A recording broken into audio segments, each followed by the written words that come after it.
അതുകൊണ്ട് ചുരുങ്ങിയത് അതെങ്കിലും വേണം. നബി തങ്ങൾ അങ്ങനെയായിരുന്നു സല്ലല്ലാഹു അലൈഹി വസല്ലം.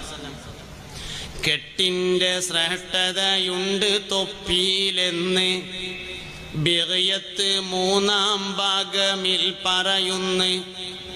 ഉണ്ടായിരുന്നു നബിക്ക് തൊപ്പികൾ 3, അത് 3 സൈസിൽ ഉള്ളതായി പറയുന്നു. നബി സല്ലല്ലാഹു അലൈഹി വസല്ലം തങ്ങൾക്ക് 3 തൊപ്പി ഉണ്ടായിരുന്നു. അല്ല, ഈ ക്ലാസ് കഴിയുമ്പോൾ എത്ര ചോദ്യമാണ്? ഞങ്ങൾ മറന്നോന്നറിയാൻ വേണ്ടി ചോദിച്ചതാണ്. നബി സല്ലല്ലാഹു അലൈഹി വസല്ലം തങ്ങൾക്ക് എത്ര തൊപ്പി ഉണ്ടായിരുന്നു? 3 തൊപ്പി. 3 ഒരേ മാതിരിത്തതല്ല, 3 സൈസിലുള്ളായിരുന്നു. നിങ്ങൾക്ക് എല്ലാവർക്കും 3 തൊപ്പി ഉണ്ടോ?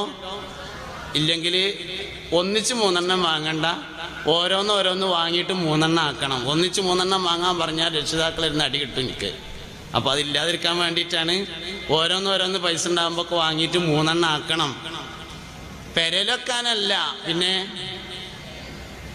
ഒരു ഫർദ് നിസ്കാരം ഒരാൾ തലമറച്ച് നിർവഹിച്ചാൽ ആ ഫർദ് നിസ്കാരത്തിന് 25 നിസ്കാരത്തിന്റെ കൂലിയാണ് എന്ന് ഹബീബുനാ റസൂലുള്ളാഹി സല്ലല്ലാഹു അലൈഹി വസല്ലം പറഞ്ഞിരിക്കുന്നു.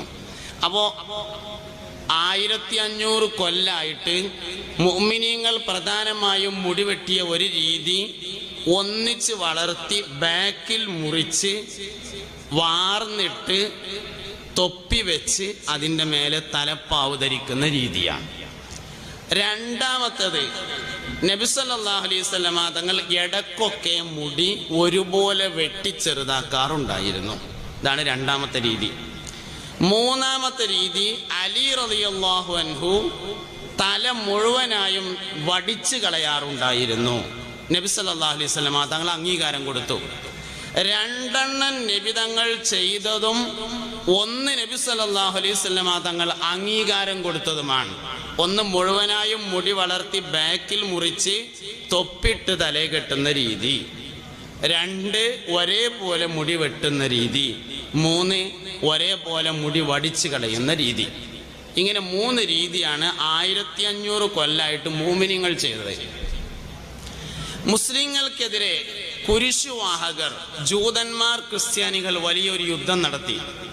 കുരിശ് യുദ്ധം എന്ന പേരിൽ അത് ചരിത്രത്തിൽ അറിയപ്പെടുന്നു.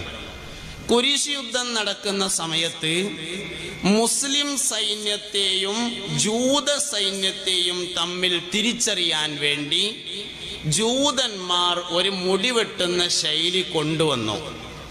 കുറച്ച് ഭാഗം വെട്ടിയിട്ട് ബാക്കിയുള്ളത്, നാളെ നൗഷാദ് വാക്കേ പറഞ്ഞ മാതിരി കക്കൂസ്ത ബ്രഷ് പോലെ ആക്കിയിട്ട് നിർത്തുക.